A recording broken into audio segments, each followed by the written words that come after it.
whenever a timeline starts having an identity crisis.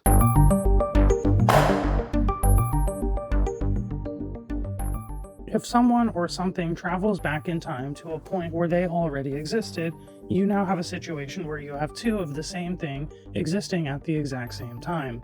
This is called entity duplication.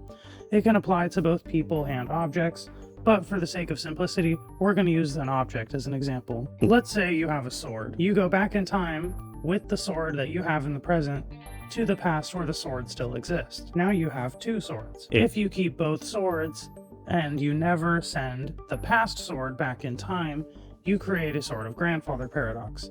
Because how can the future sword exist if the past sword never goes back in time to begin with? We've already covered the grandfather paradox in PA001. However, there is another way that entity duplication can be paradoxical. There are some timeline systems where the timeline is unable to distinguish the two objects. While we would see the objects as this is the past object and this is the future object, the timeline simply sees it as there are two of the same object existing at the same time, and it doesn't know how to handle this. When this is the case, a timeline will typically try to resolve the apparent contradiction by either erasing one of the objects or merging them together if they should interact. The point being that this effectively nullifies the time travel and restores the timeline back to the way it was. Branching timeline systems typically have no issues with entity duplication because whenever you travel back in time, you create a new branch.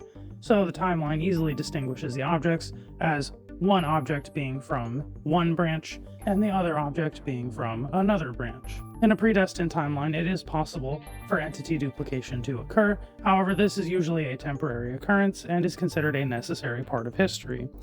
If this is not the case, then it simply cannot happen. The timeline will in some way prevent time travel from occurring that would cause unwanted entity duplication. In a fragile timeline, entity duplication and any general time travel put stress on the timeline, and if there's too much stress on the timeline, it can cause it to collapse. However, exactly how it plays out really just depends on the timeline. In a dynamic timeline, traveling back in time and duplicating an object will result in a rewrite of the timeline. However, it could play out in multiple ways.